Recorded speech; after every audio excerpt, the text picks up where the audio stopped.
Hello there and welcome to the Drax Files Radio Hour with Joe Yardley. My name is Draxter Dupre and with me is Joe Yardley. Hi Joe, how are you doing? I'm all right. How are you? Very good. Today on the show, let's cut straight through the chase. We missed you to the chase. We missed you last week, but I'm not going to get into it because we need to put pedal to the metal. There's so much going on. Today on the show, Eric Fassbender from a company called Atmospheres. And you know what they make? They make 360-degree videos for relaxation. That's fantastic. So Eric goes to these locations, to Ireland, to... I love Ireland. Yeah, I know. But he doesn't go to a pub. That's a shame. No, he goes to the beach and he goes to the cliffs of Moher. Moher. Aye. Yeah, I guess. Actually, I don't know if he did that, but basically he goes with his GoPro array and with his spherical microphone. We'll talk about that later, what all that is. Mm-hmm. And he also went to the Bavarian Alps, to the Berchtesgaden area. Ah, wunderbar. He's out of Australia, and that's what he does. And these are nature sounds, and these are very sort of relaxing videos. Now, Irish pubs can be very relaxing. Just as an idea there. You have an Irish pub in Second Life, come on. Yeah, it's true, but there's nothing like a real one. You know, with a bunch of old people in the corner playing traditional Irish music. Wait a minute, are you saying Second Life is not real yet? I mean, what is this going on? Not real enough. Not real enough, sorry. Too many pretty people. What I find interesting also is that it's used interchangeably. Joe, does that bother you when people talk about VR? They don't distinguish between CGI, let's just call it CGI, generated worlds or whatever, virtual world, and then 360 video. Well, you know, 360 video is not VR, technically. I mean, if you look up the definition in a dictionary, it's not the same. Just because you use a virtual reality headset to experience it doesn't make it VR. In your definition, virtual is something that is not real. Not my definition, the definition. We go back and forth on this. We need The official dictionary definition, that's the one we can all still use, doesn't have to be changed. And that's, you know, don't get confused about it. We have a definition for it and just look it up. Okay, but then when we're talking about augmented reality, because we're going to be talking about augmented reality also because our friend James Reichert has put Second Life assets into Microsoft HoloLens, which is amazing. Yes. So when he does that, what kind of reality is that then? Augmented reality. Okay. That's why it's called augmented reality and not virtual reality. Okay, but if Eric Fassbender in the future takes one of those Lightro cameras, those light field cameras where you can insert very believably a computer-generated asset into a 360 video... Then it's a combination of augmented reality and 360 video. How about MR, mixed reality? God, all that stuff doesn't matter. It's ridiculous. Are you mixing realities? I don't know. I'm a mixed up group for mixed up adults. I just love the idea of these videos because, you know, I'm living in the city. I've been living in the city all my life, but deep inside, I'm a country girl. I would just, you know, I'd rather be in a little cottage in the woods somewhere. So sometimes to escape the city, I would love to just sit somewhere with my headset on and just be in a forest somewhere and just, I'd love that. Great idea. It's really great, and we'll talk to Eric in the feature section of the show. Real quick housekeeping notes. We have fabulous sponsors. You know that you help to run this show with your support. And if you are a Second Life business, contact us and get your banner on the website and get mentioned at the credit section at the end of the show every single time. And we pick out one specific sponsor at the top of the hour. And who shall it be this week? Who is supporting the Drax Files more than anybody else? Me. No, I'm going to tell you who it is. It's Astro Boy from 01 Heavy Industry Corporation. And he is supporting the show by doing the following. He just gives me Linden Dollar cash every once in a while, just like that, from his sales, because he loves this podcast and he loves the video series. And I was in World a couple days ago, and all of a sudden, Astro Boy says, "Here you go, bring, 2,000 Linden dollars, Hey. which go into supporting this show. It's like you're a walking tip jar. Exactly. But you know what? There's a lot of work that goes into this. We find interesting people. We interview them. There's a lot of production that goes into this show. Yes, and there's a lot of traveling costs involved in virtual reality. We roll out of bed, roll in front of a microphone, and that's pretty much it. Anyway, you can also support the show with an individual voluntary subscription of $100 Linden per month. It's $25 Linden per show. You get an awesome subscription device made by Chris Lehman from Botanicals. Since we're talking about money, let's start off with a handful of main topics before we go to Eric interview. Now, what's happening right now, and I don't quite understand it, the Lindex, which is where the Linden dollar is traded, is fluctuating in its relationship. The Linden dollar is fluctuating in its relationship to the U.S. dollar. And Inarapay has blogged about this, and our friend from New World Tropes has blogged about this as well.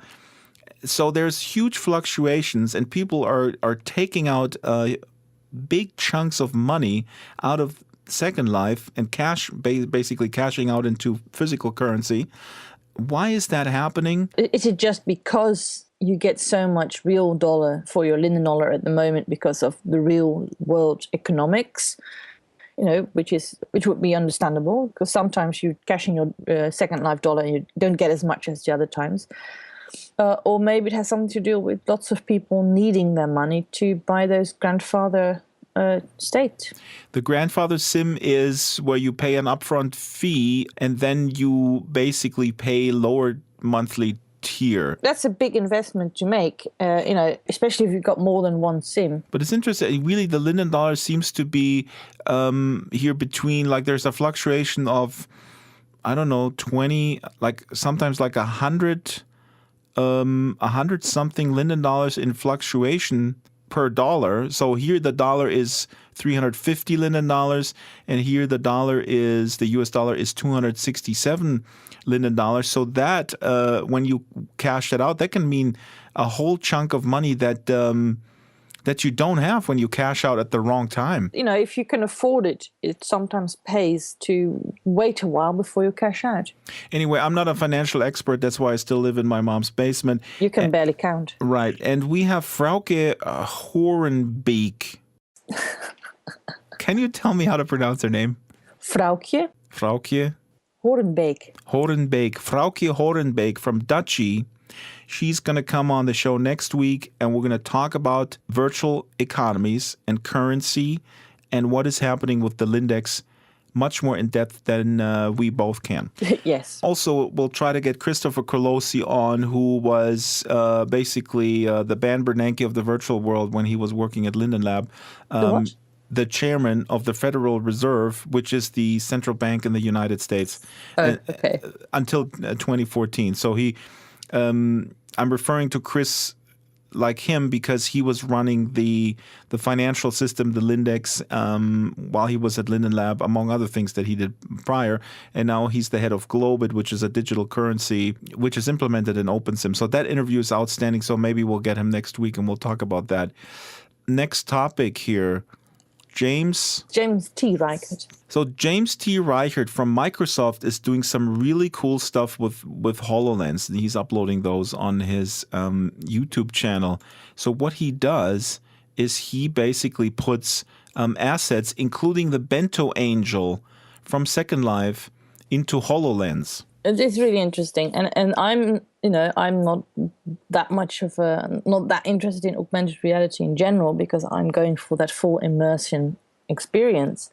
But it is such a weird and interesting experience to see him suddenly pluck his Second Life or a Second Life avatar and put it in his real life living room, because that's what the result is. He's just standing in his living room, and there she is, this girl from Second Life, and he can walk around her. He can check up the dress that he's working on, and look at it in detail. Or he's got this house that he built, and then he just reses it in want for a better word, on his parking lot outside. And there you see the house, and you can crawl in through the window into his house. Most people who are listening to this are probably aware that this has to be a certain file format in order to work with HoloLens. Well, first of all, HoloLens is not readily available for everyone. So we have, and we'll hope to have James on, and we'll talk about this in depth. But the bottom line, when we talk about avatars, because I was thinking like, oh, this is so cool, but it requires an FBX format if you want to bring your Second Life avatar anywhere else outside. You have that problem. It's just experimenting at the moment, but dress designers will rest a virtual figure in their home and actually work on that dress, with an augmented reality headset with their real hands, touching something and making it longer, stretching it, or changing a texture. All these things will soon be possible. In terms of avatars, Joe, there's another item. Steven Spielberg is directing the Ready Player One movie after the book from Ernest Cline. Warner Brothers, through a third-party agency called TalentHouse.com, is offering you an amazing deal. You can be in this movie, Joe, if you submit a 3D avatar and they take it. I'm sorry to say that they call this, Warner Brothers calls this an opportunity. Have your avatar design appear in Ready Player One, receive exposure across Ready Player One's marketing materials. And wait a minute, here it comes.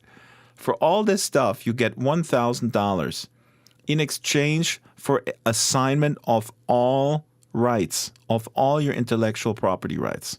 Well, that's fine. No, it's not. Yes, it is. I mean, no. Wouldn't it be fun if we somehow could send in our own Second Life avatars? I mean, it's probably not technically possible, but imagine if everyone in Second Life decided to send their avatar into this competition, perhaps with a slight little alteration, so we can still keep using them in Second Life. Because that will mean that this film that everyone's going to watch will be flooded with Second Life avatars. But my point was that the compensation in exchange for all your rights is ridiculous and unacceptable. This is my opinion. Please comment if you are of a different opinion. But we're talking about a film with a budget of, I don't know, $200, $300 million that is going to monetize on all sorts of channels your avatar, including, with the other stuff, but your avatar is sort of included in this marketing effort. Who knows? I've worked in film and television. I have my own production company. When we make a film or TV production, everyone who is involved has to sign a quick claim, and they have to agree to us to use the film that they're in, and that they're going to get paid. And when they're extras, they're going to get like a sandwich and a T-shirt. And we have permission to use their image not only in that television program to project it or to broadcast it, but also if we send out a photo to be published in a newspaper or a magazine, and they're in it, they could technically say, I want to be paid for that. So that's why you have to have everyone sign this paper that they're giving away all their rights, which sounds draconian. This is just business. If they were asking for people to be extras in this film, they would say sort of the same thing. This is a very touchy area because, in essence, what you're saying is correct, because the avatars that will appear in the movie are, in essence, extras. They are probably appearing in the scene, in the party scene, let's say, or on the street somewhere. So they are extras. I highly doubt that they're going to use one of those characters as a main character or an action figure or something like that. No. Yeah, I understand what you're saying, but we're talking about, we need to talk about the general issue here that big production companies very much demand for you to be at the table to hand over all your rights. Any young artist who's listening, don't go for this stuff because it's a downward spiral. And this is not the same thing, but there are sort of these competitions where people say, or big companies say, hey, if you submit like a cool design, and if you're the winner, then you get the job. That is baloney. You work 2 weeks for free, and then you hand them the design, And they say, well, you lost, I'm sorry. And then they have an in-house designer copy your thing, and then they monetize it. Yeah, perhaps. But on the other hand, that's the only way you can make a film these days, because every time you use an image or you got a scene from your film to be shown on a television program or used for advertising or whatever, you have to go and find all those faces and ask them for permission. That's why today we have this crazy television thing where you're watching a news item and people in the background have their faces blurred out because when it was being shot, they couldn't find them to ask for permission. I mean, I agree with that, and that's just pure logistics. I understand what you're saying. it's not always done because evil film and television people just want to abuse everyone. No. I completely agree, but that's not what I'm saying. I completely agree with you, and this is a logistical thing. But why say receive $1,000 in exchange for an assignment of all rights? Why not say, this is a limited, non-exclusive kind of thing? Actually, it's all or nothing. Otherwise, they can't make it. They can very well negotiate a non-exclusive deal where they can use it, and they can use it and you can use it at the same time. I've made films for television, and I have to go and contact the guys who paid me for it to ask if I can put some of that on YouTube. I understand, but that's the finished thing versus an element of the thing that you design. Let's say you design a wallpaper, you're a wallpaper designer, and then you make a movie about the 1920s and they put your wallpaper in there. And then you have that wallpaper and put it in your own home, and then a lawyer comes and says you can't use that wallpaper in your own home because it's in that movie and you signed over all the rights for your own wallpaper. Yeah, unless it's been agreed this way in advance. But it's same. It's when you're talking about music, I had a guy create a score for my film. It was then broadcast, and I'm quite happy that he made it for us and that we made contracts about that it won't be used for anything else. I would hate to see my music in another film, but he made it, he recorded it, he gave it to us.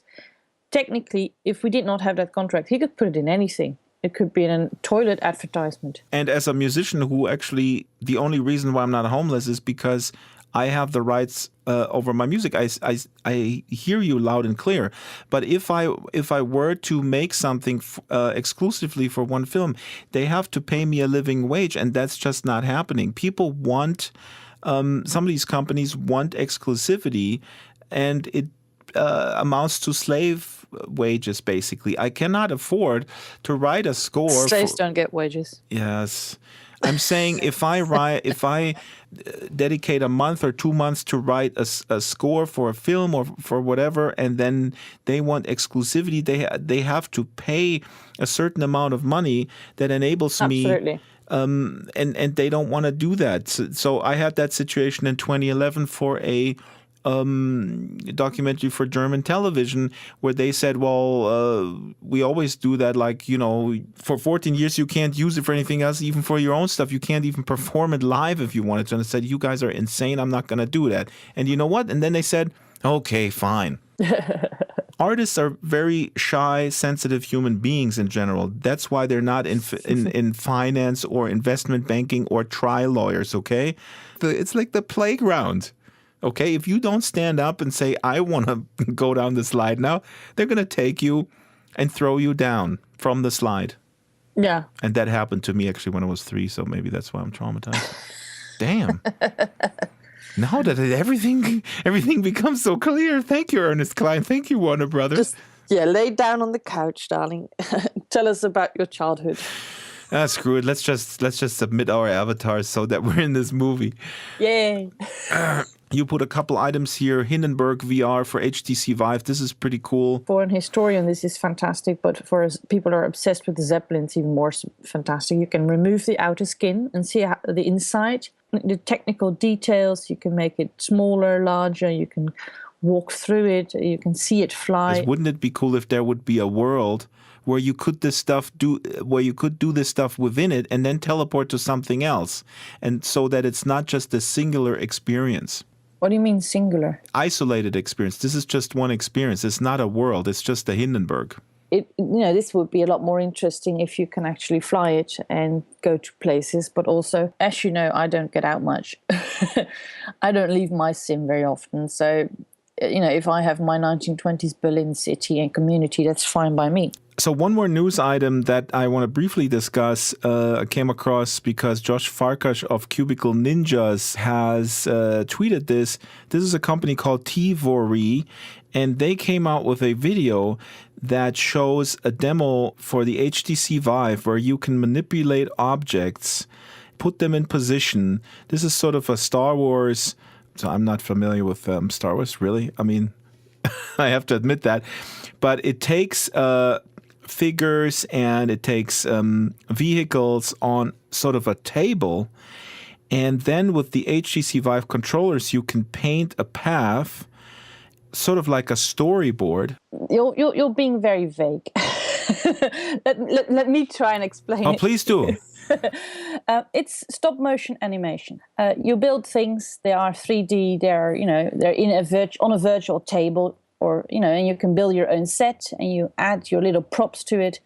And then you tell to one object, you move from here to here, and you record it. And then you say to another object, you move from here to here, and you record it. And then you can combine it all and film your own animation film. We also need to add, and you'll see this in this video, basically you also have virtual cameras that you can move around and follow the object, and you have sort of virtual monitors that you can then play back what you just filmed, all kind of on this table. And you're right, this is animation. It reminds me also of Bruce Bigford, who was a big Frank Zappa collaborator. Maybe I should link to this video. He did claymation, very sophisticated stuff back in the 70s, where he manipulated it by hand, obviously, every shot in stop motion. We've got Artman. I'm talking about underground avant-garde stuff that preceded the boring that. Stuff that nobody understands. Yeah, right. The stuff that nobody watches, just me, the elitist where they pseudo-artist. Pretend they understand it. Right, I get it. Exactly, where we sit there with our black turtlenecks and pipes and discuss things that we don't understand. Yeah, and I know the type.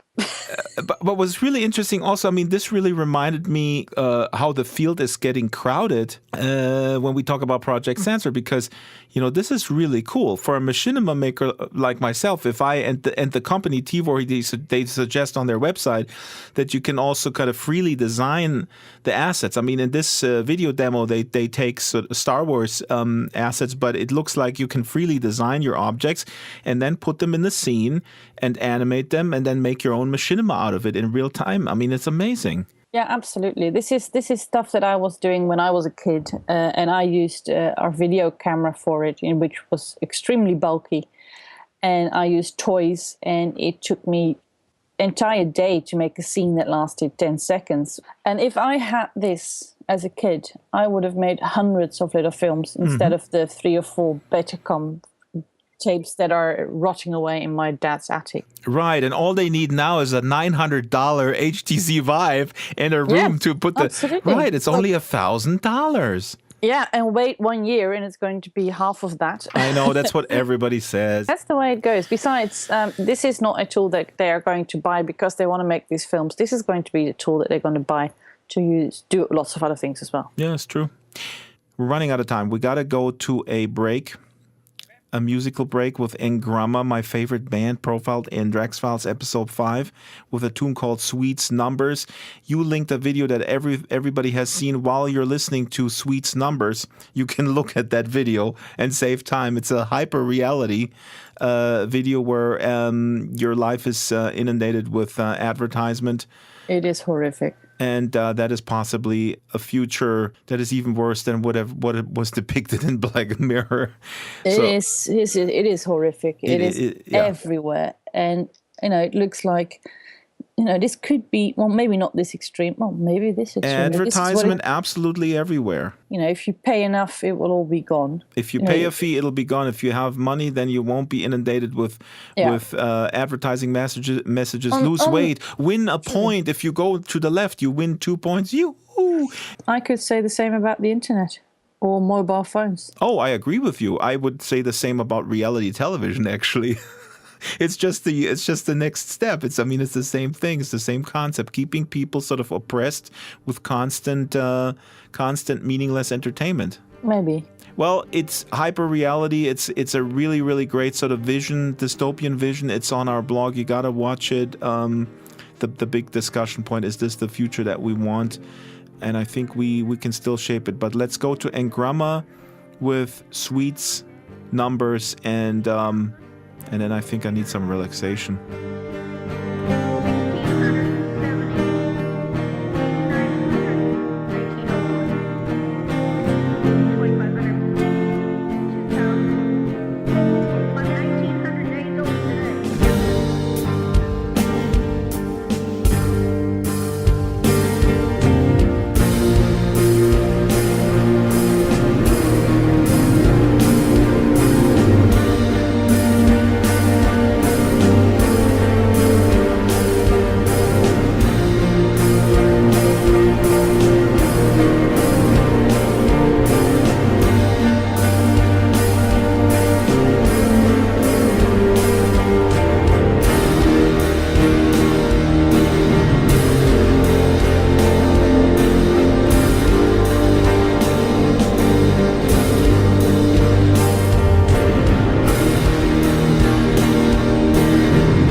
That was Engramma with Sweets Numbers, profiled in episode 5, this marvelous duo out of Argentina and Spain.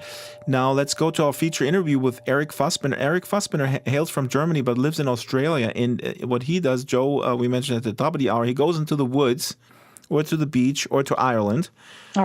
With a microphone and a GoPro array of cameras with a spherical microphone or microphone array. We'll talk about the details. Other details are also on our blog. And he basically records nature. He records the sounds of nature in 360 fashion all around, real spatial audio. And he records the video. And then you can buy from him these experiences. And it teleports you into Ireland, not into a pub, teleports you to the Bavarian Alps, to Portugal, to a beach. And there's a lot of technical terms that dropped in the interview. Again, no worries. There's links on the blog, including ambisonics, which is thrown around a lot. That's a technique technique to capture 360 degree or spherical sound. It was developed in the 70s, and now it becomes sort of en vogue as the hardware matures and virtual reality is really taking off, or 360 video. So here's Eric with a little story how he got into recording nature. This is Eric Fassbender. Well, the first time that I actually started thinking about recording nature was on a hike that was in Tidbinbilla National Park, which is about 45 minutes outside of Canberra. I was on this hike with a friend of mine, and we were walking along the path, and at some point we were walking past a creek and walked away from the creek, and I heard the sound of the creek disappear behind me, and at some point I stopped on that path. My friend kept walking for a couple of meters, and then he realized that I'd stopped, and he turned around and he looked at me and he went, "What's wrong, Eric?" And I just stood there and I couldn't say anything for a couple of seconds, and then he asked, "What's wrong?" And I said, "There's no noise." At the age of 30 was the first time that I'd actually experienced undistracted nature, the pure sound of just birds and wind in the trees, and no chainsaw, no buses, no cars, no barking dogs or airplanes in the sky. And from that moment onwards, I started to record or try to look for those pockets in nature where that silence exists, the voidness of man-made sound. I started to record those, or seek out those locations and start to record them so that other people can actually experience that as well, because not everyone has the opportunity to actually hear that. And I certainly hadn't for the first 30 years of my life. And it had such a profound impact on myself that I thought I need to give this to other people. And over time, I've released about 9 pure nature sound albums and another 4 or 5 albums together with sound healers and guided meditation healers. And I also worked as a tour guide at some point here in Australia. During that time, I stood on an escarpment at Noarlunga Rock up in Kakadu National Park. I had a fantastic view into all directions from this escarpment, and I just found myself standing on top there and looking in every direction and knowing that for 400 kilometers in any direction, there just hardly weren't any people around. And I found myself thinking, I wish I could show this to people. I wish people could experience this. And so this is maybe 8 or 10 years ago when I had this idea, this wish to give this experience to other people. And it's taken another 8 years until the first Oculus Rift was announced, and then I could finally see, yes, with this device, this might actually be possible. Now you're transitioning from stereo to 360 audio. Can you explain how much more difficult is this? It's actually become easier, to be honest, for the simple reason that I now only have one microphone which has 4 capsules on it, but it's only one microphone. So I have less gear that I actually need to take out there, and the setup is a lot easier. And the beautiful thing about these ambisonic microphones that we predominantly use nowadays, from the A format that you are recording with these microphones, you can pretty much generate every format that you want. You can export as stereo, as 5.1, 7.1, as quadraphonic, whatever your heart desires. What is ambisonic ambisonics? It's been around for quite a while. I'm not too certain about the history. Back in those days, there wasn't really a big need for spherical or spatial audio because people only had stereo speakers, you know. Eventually, they upgraded in their home theater systems to a 5.1 surround sound system. But that 5.1 system is not really designed to capture the world in all directions, which the ambisonic format actually does. And there's first order ambisonics, which predominantly records on the horizontal plane.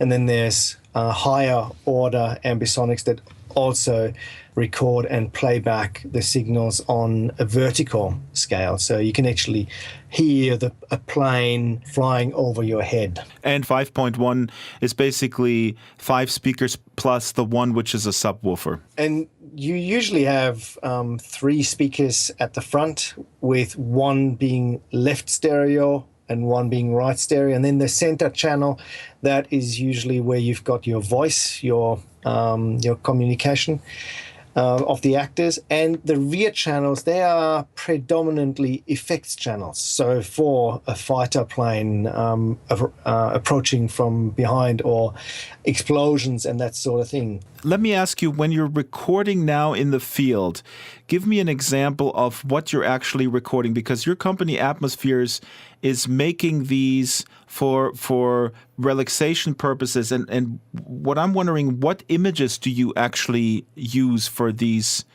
products right now? Are these static images that you shoot yourself, or are you collaborating with a videographer? No, I shoot myself. I go out to all of these places myself, and I shoot 360-degree video. The ocean is in front of you and you're looking in that direction, then the sound should come from the front. But if you turn your head with a virtual reality headset and you're looking towards the right, then the sound of the ocean should actually predominantly hit your left ear as you turn your head, you know. So we need that spatial information. Do you then put the microphone on top of the camera? How does that work in the field? Describe that a little bit. It depends. Usually I put the microphone and the sound recorder just slightly in front of the camera, which is on a small monopod on the ground. So the microphone is about 20 centimeters in front of the 360 video camera. And that is if I need synchronized sound, that like waves crashing, or if there's lots of birds around, or other animals and that sort of thing, if I need the sound to be properly synchronized. However, in some situations, like, for example, a waterfall, where the sound is always the same, it doesn't really matter whether the sound is synchronized or not. So in those situations, I sometimes just record the video, and then after I finish that, I place the microphone and just record the audio. A friend of mine was just in Chernobyl for the German Spiegel magazine, and I talked to him to pick his brain on post-production, and he said it is a nightmare. Obviously, when people cross the lines where the camera lines, you have to align that. The color correction. Talk a little bit about that. What's the state of affairs? Have you gotten faster in your workflow?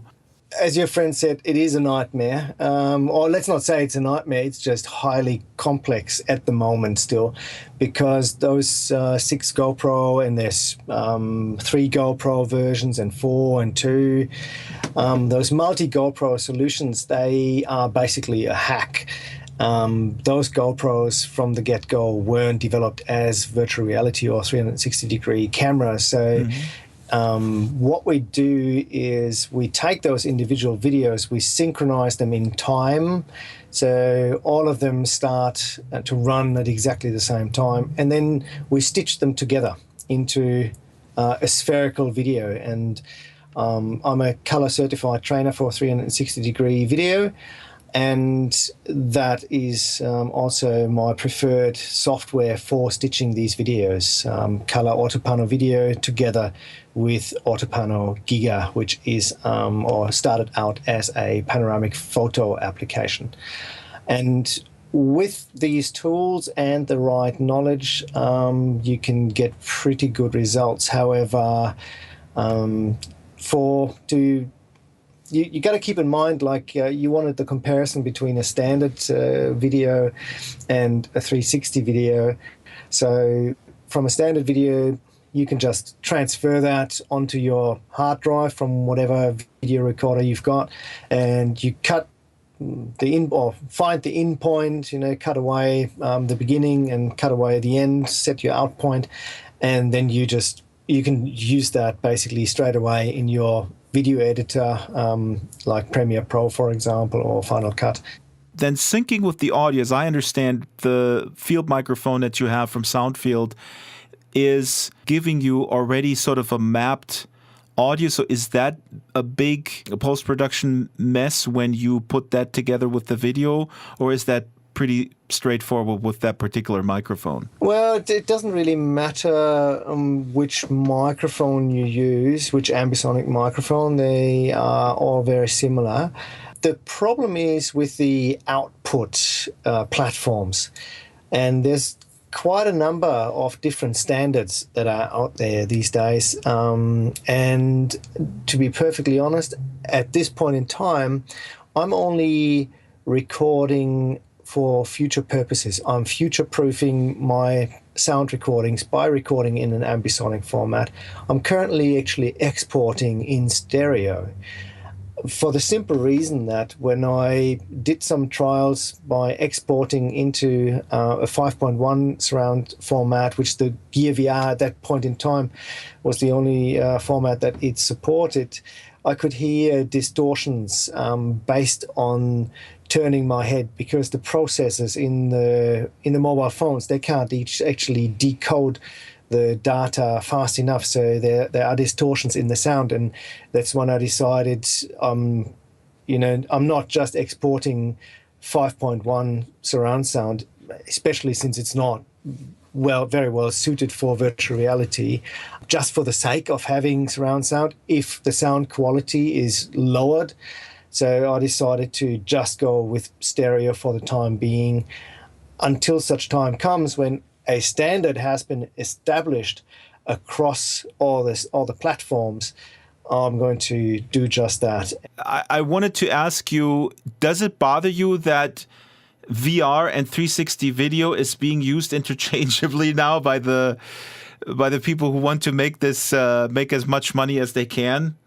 The venture capital folks. Sometimes people use spherical video, and different brands seem to try and want to coin their term for this, 360 video, people look at me and go like, oh, what exactly is that, and I always have to explain that you can see in every direction. And virtual reality, you can tell people, put this headset on, and even though it's not actually a virtual reality, it's actually an authentic reality that's been reproduced, rather than computer generated. Exactly. I think that's how you would normally explain it, physical reality versus computer generated reality, I guess. Yeah. So one of your products, the Bavarian Alps, beautiful. I was actually just there last week with the dog. So now I don't have to walk up the Zugspitze or any other mountain there. I can pop on the headset and then what happens? Well, this was the Bavarian Alps atmosphere was predominantly shot in the Berchtesgaden National Park area. We hiked up some of the mountains. On one occasion, we hiked 1,200 height meters, and you can imagine that with 10 or 15 kilos of gear. Also sleeping bags, because we stayed overnight in one of the huts. But we were extremely lucky. We had some of the most beautiful weather up there, and my girlfriend, she's incredibly good at spotting animals, and at some point she just saw these marmots, like weasel-like creatures, that live in little burrows. We went to them, and they're usually extremely shy and very hard to capture on photo or film.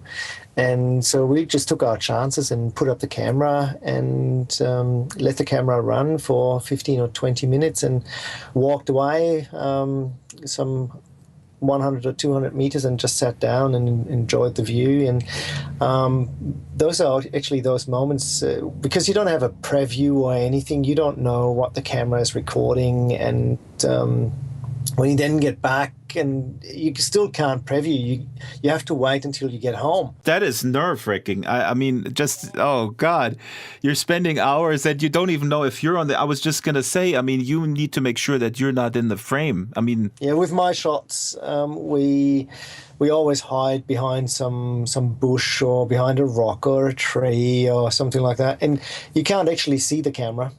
And that becomes incredibly difficult if you place the camera on top of a 200-meter cliff in Ireland. And then you hide, and then all of a sudden the batteries give out. And then you have to run back and change the batteries. Yeah, oh, that has happened on occasion, although not that much these days. So the purpose of this, I mean, the purpose is manifold. It depends what you use it for. But you're marketing this as relaxation. And very early in our conversation, you said you put out albums with nature sounds that are used for meditation. I can use it by myself at the end of the day. That situation that you just described, of people coming from work and just wanting to get away and unwind for half an hour, that is one of the major target groups, I would say. Those are the people, or one group of people, for who I see the atmosphere being a perfect tool. And another couple of groups that I can see is cancer patients, who are having chemotherapy, who sit in a chair for 4 or 5 hours without having, without having the ability to do anything. And they're just sitting in this sterile room for hours on end, and dialysis patients. Could you also combine your product with somebody who would add a voice to it and guide in a meditative session, who would give instructions in terms of how to breathe and what to do and what to kind of envision? Or is that something that you might offer in the future? I mean, I could immediately see maybe even a scenario where you can mix that in yourself somehow. You have only nature, and then you have a fader that brings up the voice and you bring it back down. And that is something that I'm working on with a mobile app.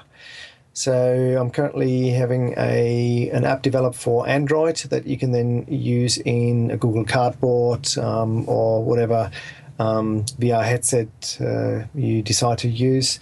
And in that app, not in the first version, but in a follow-up version, you will have the opportunity to put in your own tracks, and you can change the volume of each track, of the nature sounds and of the voice, and you can exchange those tracks with either your own personal preference of guided meditation, or you can then choose from some that are provided. Well, if the listener is now completely confused, I would not blame him or her. We're going to link to a whole bunch of things on the blog. And Eric, also, you're the founder of the Spatial Audio and VR group on Facebook? Yes. I should say it's a funny thing with that group because I founded it. I was part of the 360 video group, and at some point, because I'm so interested in sound and field recording, nature sound recording, I thought this is something that we really need to discuss somewhere else, spherical video or spatial audio. Spherical audio or spatial audio. And so I founded this group, and I invited a couple of people where I knew that they were into sound.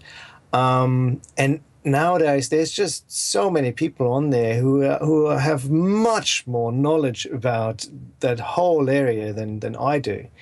So I always say to people, if you don't know much about an area of interest and there is nothing out there, just found a Facebook group, and invite people. If you build it, the people will come, and it's fantastic. It's a really, really good community and very friendly people, and they all just try to help each other out. So thanks also to all the people that are on that group. Thank you very much. Oh, by the way, I'm just throwing this out that the H2 field recorder from Zoom, which I had for years, and I'm finally upgrading to the H2N, which actually is ready to go, according to them, for spatial audio. So that's maybe a light at the end of the tunnel. For $160, people can start recording spatial audio if they want to. Yeah, that was a fantastic announcement.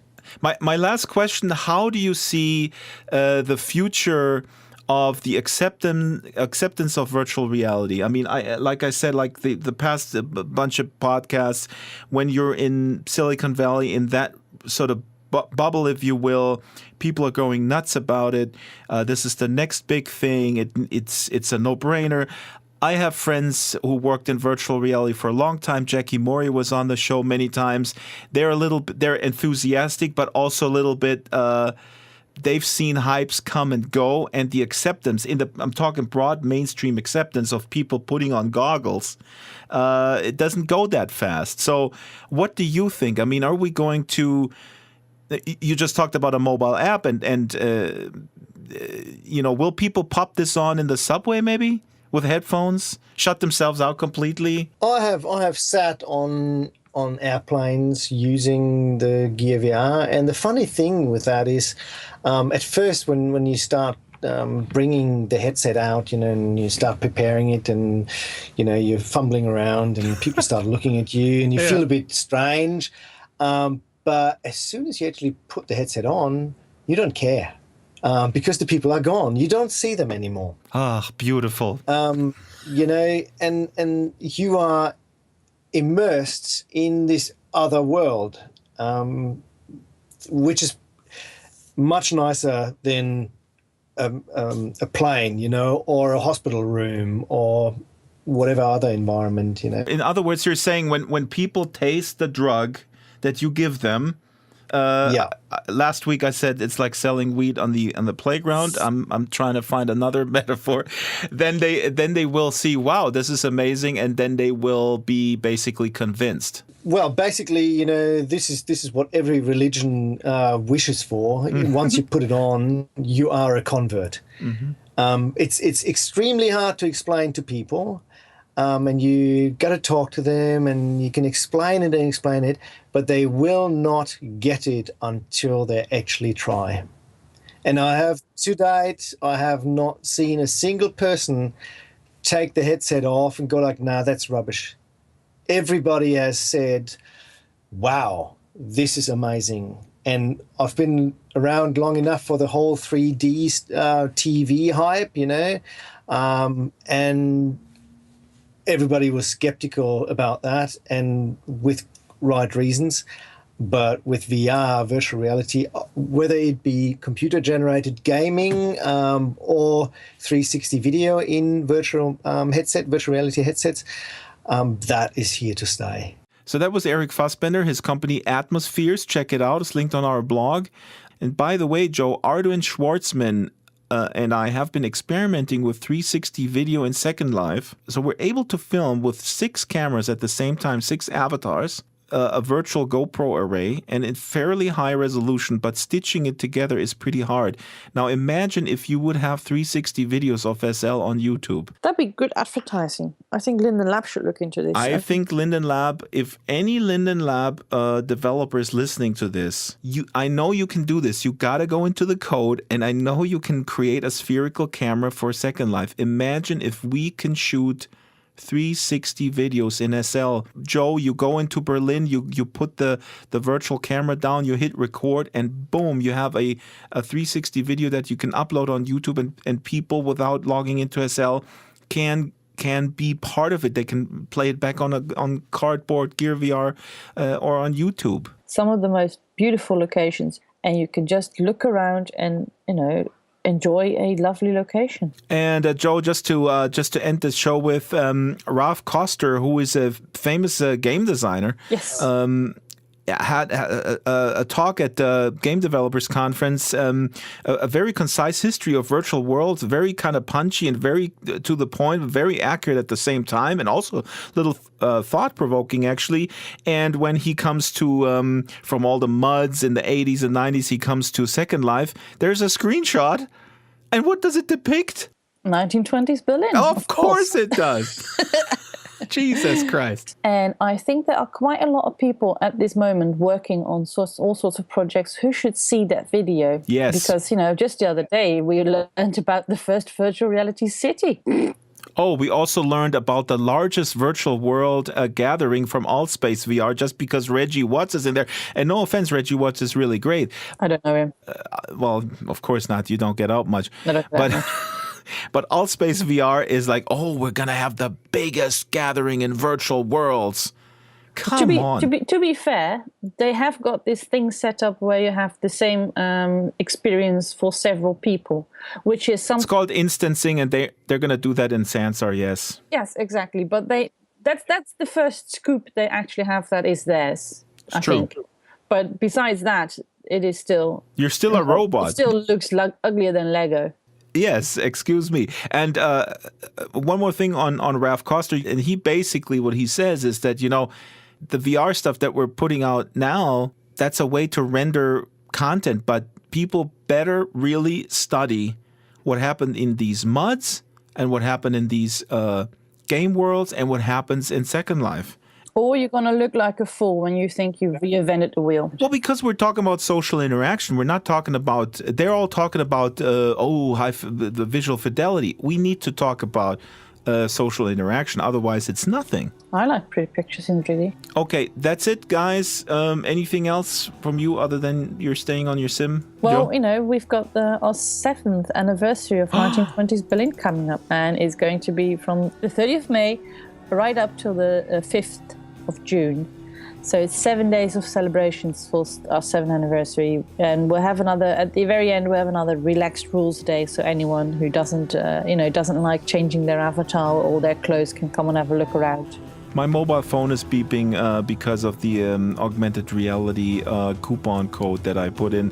And then because I'm so stressed out about answering my phone, I got to go to an atmosphere and relax in a cave in Portugal. So I really got to go.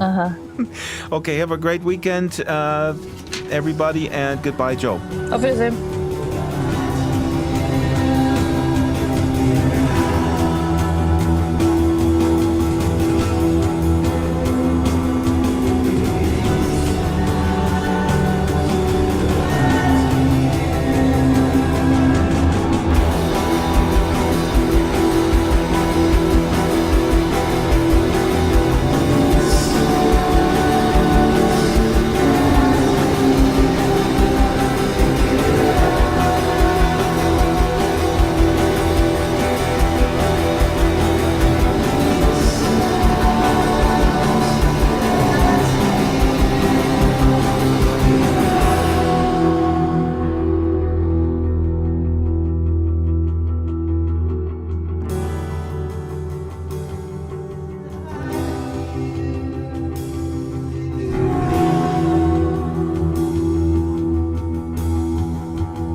The Drax Files Radio Hour with Joe Yardley is a weekly production of Basic Drax Entertainment. The show is supported by Extraordinary Fine Magical Goods, Ionic, Maven Homes, Giza Creations, Botanical, Strawberry Sing, Humanoid Animations, Abranimations, Eros Avatars, Caravel Design, The Cube Republic, the Avazines Publication Family, What Next, Dutchy Furniture, Landscapes Unlimited, Bay Cities for Kids, Dwarfins, Fallen Gods Incorporated, Feroce SL, and Death Row Designs. Contact the show via Skype, DraxFiles, Avatar, DraxFiles, or email radio@draxfiles.com.